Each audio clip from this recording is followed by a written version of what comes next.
Et pour cette analyse, eh bien, nous retrouvons aujourd'hui Xavier Aimant, écrivain, rédacteur en chef de Livre Arbitre et rédacteur en chef de la revue Éléments. Xavier Aimant, vous vouliez nous parler de la fête de la musique aujourd'hui, donc celle qui s'est déroulée dimanche soir. Exactement. Je voulais en effet revenir sur la fête de la musique qui a eu lieu donc le week-end dernier, car contrairement à beaucoup de gens de droite, je ne suis pas allergique par principe à cet événement, pour la seule raison qu'il a été inventé et promu par la vieille gargouille mitterrandienne Jacques Lang. Pour tout dire, je trouve même l'idée plutôt sympathique.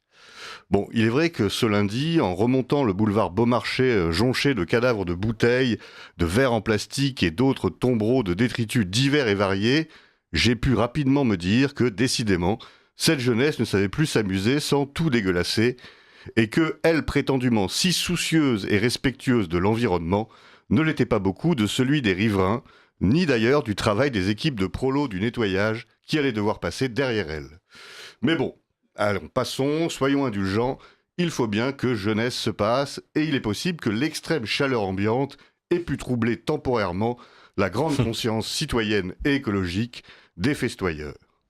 Alors j'ai pas pu pour ma part le constater de visu, car si j'apprécie l'idée de la fête de la musique, je ne pousse pas cette passion jusqu'à y participer. Ma dernière expérience de celle-ci, qui remonte déjà à quelques années, s'étant soldée par plusieurs heures passées enfermées dans un bar de Bastille, dont le patron avait dû baisser le rideau de fer afin de protéger ses clients des affrontements entre bandes ethniques qui se déroulaient sur la place. Ce soir-là, la musique n'adoucissait pas les mœurs d'importation. Depuis lors, si je reste croyant dans le principe de la fête de la musique, je ne suis plus pratiquant, et si je coche la journée du 21 juin sur mon agenda, c'est désormais pour me souvenir de ne surtout pas sortir ce soir-là. Mais cette politique du repli, de la retraite et de l'abstention, je ne l'applique pas uniquement à la fête de la musique, mais elle est étendue, au fil des années, à l'ensemble des événements collectifs à vocation originellement festive et qui sont devenus, par la grâce des politiques migratoires incontrôlées, de l'effondrement éducatif et du laxisme sécuritaire, d'inévitables coupe-gorge propices à tous les débordements. Car le problème, bien évidemment, il n'est pas dans le concept de la fête de la musique, mais dans l'ensauvagement du quotidien, dans l'acculturation grandissante d'une société de plus en plus atomisée et communautarisée, où tout événement collectif, de la célébration sportive au réveillon, en passant par le bal des pompiers, tourne désormais immanquablement à la violence, aux dégradations et à l'émeute. Et c'est alors que je repense avec nostalgie aux fêtes de la musique de ma jeunesse lointaine, hélas, dans une ville moyenne de province. J'aimais alors parcourir les rues au rythme des reprises assez hésitantes parfois de Nirvana, des interprétations parfois chevrotantes mais motivées. J'aimais voir ces gamins pour qui ce jour était la seule scène de l'année, voire de leur vie, et découvrir même parfois des petits talents, humbles, imparfaits et touchants, au hasard d'une voix, d'une mélodie, d'une chanson. J'aimais passer d'une chorale religieuse à 3 simili-punk reprenant du Noir Désir, avant que ce groupe ne devienne problématique, comme on dit aujourd'hui. J'aimais ce brouhaha, ces terrasses qui applaudissaient et qui chantaient, ce mélange des individus, des genres et des classes, qui est l'antithèse de leur vivre ensemble, qui n'est possible d'ailleurs justement que sans leur vivre ensemble. J'aimais cette vie populaire, collective, paisible et joyeuse, qu'on nous a volée. Dans n'importe quel pays normalement et raisonnablement homogène et sécuritaire, la fête de la musique serait une bonne idée. Plus dans le nôtre, hélas. Car il ne peut plus y avoir d'événements populaires quand il n'y a plus de peuple. Merci beaucoup Xavier Aimant pour cet édito quelque part. Alors moi je voudrais répondre à cette remarque en disant que pour le coup j'ai été moi-même ce dimanche soir dans une ville moyenne de province où tout se passait remarquablement bien. Je crois qu'il y a eu à peu près aucun heurt, et sans doute qu'effectivement il y a eu les détritus que vous décrivez, mais peut-être qu'il y a encore aujourd'hui des restes encore de ce peuple qui traîne quelque part dans certaines jolies villes de France. Je l'espère, en effet, c'est ce que je décris est plutôt l'apanage des centres-villes, des grandes métropoles et des grandes agglomérations, même si on voit bien que le phénomène dépasse très largement ça, puisque maintenant même les bals de village tournent parfois aux affrontements sanglants. On l'a malheureusement vécu assez récemment, donc ça ça touche quand même des portions de plus en plus importantes du pays. Et évidemment, on ne peut que le regretter, même si je ne doute pas qu'il y ait encore des îlots où on puisse en effet sortir un soir sans avoir la peur au ventre et devoir rentrer avant 22h et avant que les gens commencent à se taper dessus ou à agresser les uns les autres, quoi. Oui, parce que oui, effectivement, quelque part, faut pas avoir un tableau trop noir de cela. Et, effectivement, même si on comprend ce que vous voulez dire, mais quelque chose qui m'a intéressé, c'est que selon vous, donc toutes ces, en fait, on a l'impression que c'est ce que disait Jordan Bardella l'autre jour d'ailleurs, mais c'est que on peut plus organiser un événement. Même, on pense évidemment à la finale de la Ligue des Champions, on pense évidemment à d'autres événements dans ce style, sans que nécessairement derrière, on doive se retrouver avec des conséquences de réparation, de nettoyage, envoyer les détritus jetés dans le canal Saint-Martin, par exemple, justement après la fête de la musique. Finalement, on a l'impression qu'aujourd'hui, voilà, n'importe quel événement, populaire ou pas d'ailleurs, dégénère nécessairement. Ben, c'est le drame. C'est le drame, c'est qu'en effet, on a tué peu à peu la possibilité de fêtes collectives publiques. C'est-à-dire que maintenant, les gens se retrouvent entre eux dans des endroits sélectionnés, se reçoivent les uns chez les autres. Mais en effet, des choses gratuites, accessibles à tous, où les gens se mélangeaient, justement jusqu'à des années assez relativement récentes, même si c'est quand même un phénomène qui dure depuis un bout de temps, et ben, c'est devenu en effet impossible. Ou alors ça demande des déploiements de police, de forces de l'ordre totalement délirants qui gâchent elles aussi l'esprit de la fête et l'esprit communautaire qui pourrait y avoir. Mais quelque part, finalement, cette capacité à vivre ensemble au sens strict du terme, en fait, commence à devenir impossible à partir du moment où finalement il y a des éléments dérangeants, violents, agressifs, enfin quelque part qui eux imposent une certaine violence, une certaine manière de vivre à d'autres qui eux pour le coup ont pour objectif de s'amuser justement, de profiter de telle victoire, de telle fête, etc. Enfin, on a l'impression que c'est comme s'il y avait une forme de minorité qui imposait sa violence à tout le reste de la population dans ce genre de circonstances. Ah oui, certainement. Alors après, c'est une minorité qui peut être très conséquente, hein. Je ne sais pas si vous avez vu les images justement des festivités post justement victoire du Paris Saint-Germain. Numériquement, et on voit bien qu'il y a un effet d'entraînement aussi.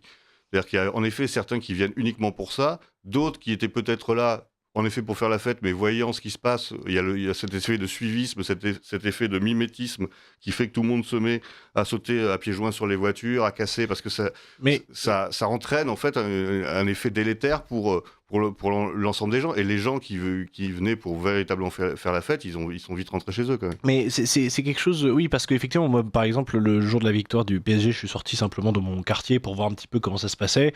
Globalement, c'était bon enfant. C'est-à-dire que ça tirait un petit peu en l'air des feux d'artifice. Ça dépend dans quel quartier vous habitez. Oui, voilà, aussi. mais moi, j'étais pas dans un quartier particulièrement cossu, mais un quartier où je pense qu'effectivement, il n'y a pas forcément les mêmes problèmes qu'ailleurs. Mais en fait, j'arrive moi-même pas tout à fait à comprendre en fait, quel est le lien dans le cerveau de ces gens pour qu'une fête de la musique, pour que une victoire à un événement sportif, etc., débloque chez certaines personnes la nécessité d'aller casser une voiture, d'aller jeter des cocktails Molotov, d'aller affronter la police. C'est l'occasion, c'est-à-dire qu'en fait, la nature de l'événement n'a strictement aucune importance pour ces gens-là. Oui, mais c'est juste une occasion de razzia. Mais pourquoi aller faire une razzia quelque part? En fait, moi, par exemple, même si on m'en donne la possibilité, je vais pas aller casser une voiture, par exemple. Vous voyez ce que je veux dire? Écoutez, il faudrait les interroger. Mais d'ailleurs, ça a été fait. Certains vous disent parce qu'on a la haine. Parce que c'est l'occasion de déverser notre haine de ce pays, de haine des forces de l'ordre, de haine des représentants de l'État. Et parce qu'on est en guerre, finalement, permanente, guerre de basse intensité ou d'intensité moyenne contre ce pays, et que c'est l'occasion de semer la terreur, de faire peur aux gens, de montrer qu'on est fort, entre guillemets, fort de notre faiblesse surtout, mais fort, Et en effet, je pense que ça peut être dans n'importe quel événement.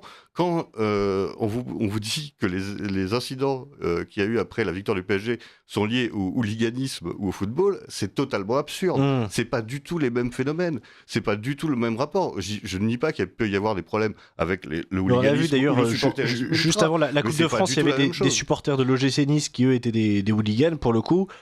Qui sont mis qui eux pour le coup étaient des Niçois, sont mis à faire des bagarres, je crois, dans certains quartiers, etc. Ils avaient rendez-vous avec des supporters de l'équipe adverse qui sont allés attaquer dans un bar. Ça, en effet, c'est des problèmes de hooliganisme là. Mais quand vous avez toutes les banlieues qui se déversent sur Paris pour casser, c'est pas du hooliganisme. D'ailleurs, on voit bien, ces gens sont pas des fans de football. Sans doute que si. En partie, mais je sais pas si vous avez vu cette vidéo où il y a quelqu'un qui se met à hurler dans une rue d'une cité but alors qu'il n'y a pas but.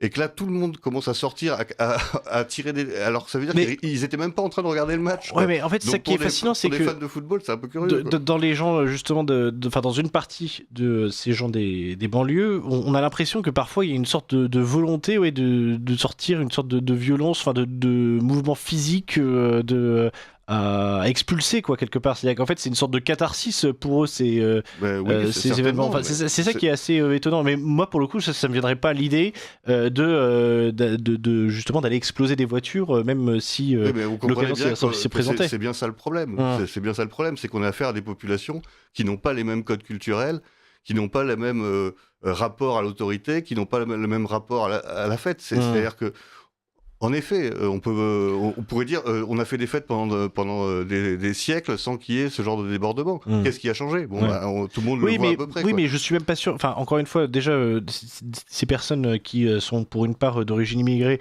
dans leur pays d'origine, eux, je suis pas sûr qu'ils aillent défoncer les voitures, cramer des bus et autres. Et sans parler, c'est pas un déterminisme naturel. Oui, voilà ce que j'allais dire. C'est le fait d'être dans un contexte particulier, un contexte. C'est de la culture de banlieue, culture de banlieue, sous-culture de banlieue, ressentiment contre le pays d'accueil, sentiment d'être exclu. On leur répète quand même depuis quasiment leur berceau qu'ils sont les victimes de la France, que s'ils réussissent pas socialement, c'est la faute du racisme, des discriminations, etc. Tout ça, ça finit par générer, évidemment, un ressentiment qui aboutit à la violence et à la détestation du reste de ce qui est censé être ses compatriotes, quand même. On voit bien qu'il y a un ressentiment qui est extrêmement marqué et qui n'est pas le fait du hasard. Ouais, donc selon vous, c'est une forme de haine envers nous qui se manifeste. Je pense que non seulement... c'est pas une question de le penser, c'est une question de le constater. C'est une question de le constater. Vous voyez qui sont les cibles de leur violence, qui sont comment dire, les choses qu'ils revendiquent, les drapeaux qu'ils agitent, etc. etc. Il y a évidemment une volonté conflictuelle vis-à-vis de leur vision de la France, qui est vue comme un pays qui les exploite, qui les humilie, qui a pillé, soi-disant, et détruit leur grande civilisation afro-maghrébine. Et donc, évidemment, ils veulent nous le faire payer. Je pense que c'est un simple constat. Après, on peut essayer de trouver des solutions, discuter de la réalité de ce ressentiment et de son origine. Mais sur le constat, je dirais, on peut, à mon avis, à moins d'être sourd et aveugle, on ne peut pas faire autrement que de faire ce constat-là. Et est-ce que on n'a pas une tendance aussi... alors, pour le coup, je sais que je me fais un peu l'avocat du diable, mais une tendance aussi à ne voir effectivement que ce qui est cassé et que ce qui est détruit, alors que dans l'ensemble, sans doute que, alors peut-être pas pour la Ligue des Champions non plus, mais par exemple pour la fête de la musique, dans l'ensemble, j'ai l'impression que tout s'est plutôt bien passé, et que c'était plutôt bon enfant, plutôt... Enfin, quelque part, j'exagère, mais il n'y a pas eu de mort, c'est-à-dire que c'était pas une situation... cataclysmique, et je suis pas certain que les gens avaient peur de sortir dans les rues de Paris ou d'autres villes de France le soir de la fête de la musique. Alors, je pense que vous avez en partie raison. C'est-à-dire qu'évidemment, dans un système médiatique dans lequel nous sommes, on a tendance à focaliser sur les incidents et sur les violences qui sont perpétrées pendant ces événements. Après, je trouve quand même qu'on a un degré de tolérance qui est peut-être devenu très important. C'est-à-dire qu'en effet, tant qu'il n'y a pas de mort, on estime que ça s'est bien passé. C'est un peu comme notre ministre de l'Intérieur qui nous explique que le réveillon c'est vraiment passé de façon extrêmement paisible parce qu'il n'y a eu que 650 voitures brûlées, 5 pompiers blessés, etc. On a quand même des critères qui ont mais ça, c'est vrai qu'on a d'année en année. On a une accoutumance complète à ce genre d'événement. J'en veux pour preuve quelque chose qui, moi, m'a légèrement choqué, même si le terme est un peu fort. C'est quand j'étais cet hiver au marché de Noël de Strasbourg, où la présence policière était impressionnante. On doit se faire fouiller à l'entrée. Et à côté de ça, où il y a des blocs de béton sur certaines rues pour empêcher les voitures béliers de... Les voitures folles qui sont conduites par personne. Ah oui, exactement. Voilà, une voiture folle. Oui, bah c'est très classique, mais on ne peut que le répéter. C'est-à-dire la suppression, la disparition des frontières extérieures crée une multiplication des frontières internes. C'est-à-dire qu'on est obligé de mettre des barrières partout, des dizaines de digicodes pour arriver dans un bureau ou dans une résidence. On multiplie on laisse rentrer tout et n'importe quoi, si je puis dire, et après on gère ça à l'intérieur par un délire sécuritaire. On met de la vidéosurveillance partout, etc. C'est ça le projet, quoi. Et j'aurais tendance à penser que, ne serait-ce que parce que les années passent, en fait, on n'a pas forcément le souvenir de comment c'était avant.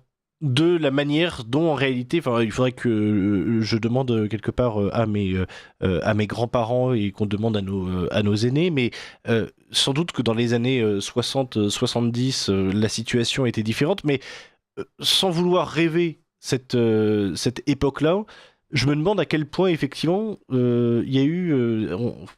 ça a changé, et à quel point justement cette génération-là qui justement serait née dans les années de 40 par exemple, a vécu le changement étape par étape, et sans doute que par exemple Vigipirate a été une étape, mais il y a dû en avoir d'autres sur l'accoutumance à ce phénomène, parce que globalement ce dont on parle aujourd'hui, c'est une insécurité du quotidien globale, diffuse, et à laquelle finalement le coup de couteau reste un événement, mais le reste du temps, tous ces micro-événements sont devenus normaux. Oui, c'est ça, c'est une atmosphère délétère, que ce soit dans les transports en commun. Personne n'est tranquille, personne n'est apaisé, tout le monde surveille son sac, son téléphone. D'ailleurs, il y a des appels réguliers faisant état de pickpocket, de possibilités de vol. Il y a une ambiance à laquelle on s'est habitué qui n'est pas normale.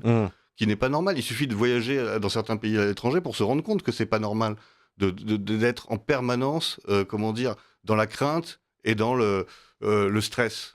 Mais en effet, on finit par trouver ça normal et se dire, ah bah tiens, au moins j'ai pas pris un coup de couteau aujourd'hui, donc finalement c'est une bonne journée. Puis c'est vrai qu'il y a pas tellement de délinquance parce que en fait j'ai pas été agressé. Oui. Par contre, j'ai dû subir un mec complètement illuminé qui hurlait dans le métro, un autre qui fumait un joint sur le quai, mais ça c'est pas grave parce qu'il n'y a pas d'agression physique. Mais c'est quand même que des choses qui sont totalement anormales dans un pays civilisé, de haute civilisation, quoi. Mais c'est devenu banal, et donc finalement on intègre ça, et notre degré d'exigence, entre guillemets, de sécurité, de vivre juste paisiblement, il y a pas de c'est devenu quasiment un luxe aujourd'hui de se dire je vais partir en vacances, et peut-être que je vais être tranquille pendant une semaine. Mais même à la Baule, on voyait qu'il y a quand même villégiature plutôt cossue pour le coup.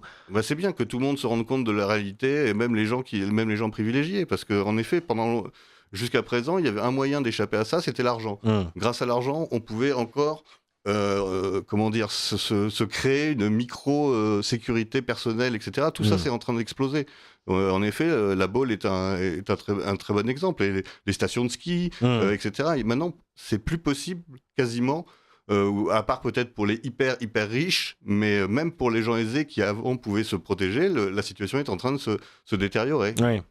Mais à partir de ce moment-là, j'ai l'impression que même par exemple tous les jours en prenant les transports ou en me baladant dans la rue, je vais pas avoir je vais pas me sentir sur mes gardes, je vais pas nécessairement on va dire, surveiller mon téléphone de peur qu'on le vole, etc. Mais en revanche, ça passe par énormément de petites habitudes que n'ont pas du tout effectivement les gens qui vivent dans des pays sans insécurité, sans immigration ou autre. C'est ça la principale différence. C'est que pouvoir laisser un téléphone sur une table. Oui, ce qui semble inconcevable aujourd'hui. Bistrot, c'est inconcevable en France. Dans plein de pays, vous pouvez le faire sans aucun problème. Ouais. Enfin, voilà, c'est des détails. En effet, on pourrait dire oui, c'est pas très grave, il suffit d'être prudent. Mais enfin, ça crée quand même une ambiance. Et si les Français sont aussi dépressifs, sont aussi bourrés de médicaments, etc., ne veulent plus faire d'enfants, c'est aussi à cause de ça. Parce que c'est pas naturel de vivre dans cet état d'inquiétude permanent. Justement, je pense qu'aujourd'hui, c'est un petit peu ce que je disais avec cette question du souvenir, mais j'ai l'impression qu'on ne sait même plus à quoi pourrait ressembler une société de confiance. Ah ben, on l'a oublié. En tout cas, en effet, il faudrait poser la question à nos parents. Moi, je pense, enfin, donc à vos grands-parents, à vos grands-parents. Mais en effet, on ne sait plus. Votre génération n'a jamais connu une société de confiance. Ouais. Et puis même au-delà de ça, il y a sans doute quelques pays dans lesquels ça existe toujours, probablement qu'en Pologne ou en Hongrie, sans doute que on peut. Sans doute Japon, plus, en tout cas, le Japon, ça c'est certain. Mais il y a un certain nombre de pays, certains où heureusement il n'y a pas eu cet écroulement en effet de la conscience collective, d'une sorte de bienveillance empathique entre les gens qui vivent dans un même pays, quoi. Et tout est compensé évidemment par une gestion verticale du problème, dans le sens où on en réfère toujours directement, en fait, avec ces problèmes, il faut qu'il y ait plus de policiers, il faut qu'il y ait plus de vidéosurveillance, et finalement... C'est le cercle vicieux, et c'est terrible, parce qu'en effet, c'est ce qu'on dit, c'est sécuriser l'enfer, quoi. Et évidemment que c'est pas une solution, évidemment que personne ne souhaite vivre dans un état policier, mais en effet, on n'arrive plus à penser autrement qu'en effet par la sanction, par l'encadrement policier, parce que la société est tellement atomisée qu'on ne peut plus imaginer régler les problèmes entre nous par l'entraide, par la bienveillance, par l'empathie, etc. C'est plus possible dans une société où plus personne ne reconnaît son voisin et où tout le monde se déteste. Mais sans parler même de répondre par la bienveillance et l'empathie,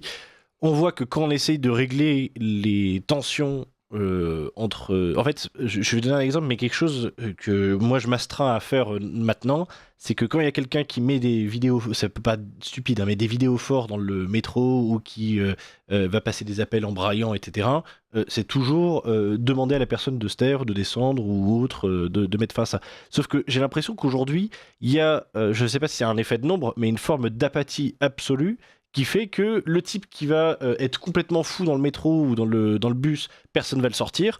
Le type qui va justement parler très fort, etc., personne ne va le sortir. Les types qui ennuient tout le monde, pareil, personne ne va les déranger. Mais parce qu'en effet, il y a une forme d'apathie, il y a même une forme de lâcheté, on peut dire, mais elle se justifie parce que les gens ont en effet peur des conséquences. C'est-à-dire qu'aujourd'hui, si vous allez demander à quelqu'un d'éteindre son téléphone ou de parler moins fort, il faut être prêt à aller à la confrontation physique. Or, les gens ne sont pas habitués à ça. Les gens, en tout cas, normaux, entre guillemets, lambda. On ne baigne pas dans la violence depuis notre plus tendre enfance, comme certaines populations. Donc, on n'a pas cette habitude-là. Et d'autant plus que, même si on était prêt à assumer la possibilité de la violence, on sait très bien qu'on risque soi-même d'être condamné, d'être embêté, d'avoir des conséquences graves. On le voit quand il y a des gens qui essaient d'intervenir dans des bagarres, etc. Il y a quand même souvent est-ce qu'il n'y a pas un peu de psychose là-dessus ? En partie, certainement. Mais on peut pas l'oblitérer, on peut pas l'oublier, parce qu'il y a des cas il y a des cas avérés. Il suffit que la personne dise non, mais en fait il m'a insulté, il m'a fait des insultes racistes, etc.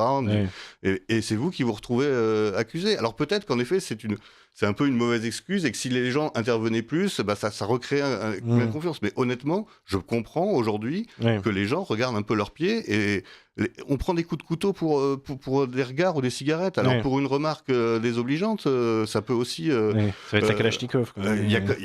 Ça, c'est aussi une réalité. Peut-être qu'on extrapole et qu'on la qu'on lui donne plus d'importance qu'elle n'a, mais on peut en tenir compte. Les gens des coups de couteau pour des accrochages en voiture, etc. Bon, bah, et voilà, puis pareil, je pense qu'on peut pas mener tous les combats non plus, et que si au quotidien on doit justement se mettre dans une situation potentiellement conflictuelle, effectivement à la fin... Ça fait beaucoup. Vous allez au travail, ou vous revenez du travail, vous avez bossé 9h, 10h, vous êtes fatigué, vous allez dire je vais encore devoir... si ça se trouve, ça va partir en vrille, etc. Oui, non, bah, je vais sortir du métro une station plus tôt, et puis je vais finir à pied, quoi. Merci beaucoup Xavier Aimant, merci à vous pour cette chronique pleine de bienveillance. Voilà, exactement. Et puis, mais gardons espoir tout de même. Malgré tout, on arrivera à la retrouver, cette société de confiance un jour. On arrivera à retrouver tout ce qu'ils nous ont pris, comme on dit. Merci. Et donc, on ne vous retrouvera pas pour cette saison, Xavier Aimant. Je crois que c'était la dernière fois. Ah, bah écoutez, j'en suis attristé, mais j'espère à la rentrée. Alors. Mais ce sera à la rentrée avec grand plaisir. Merci d'avoir été avec nous.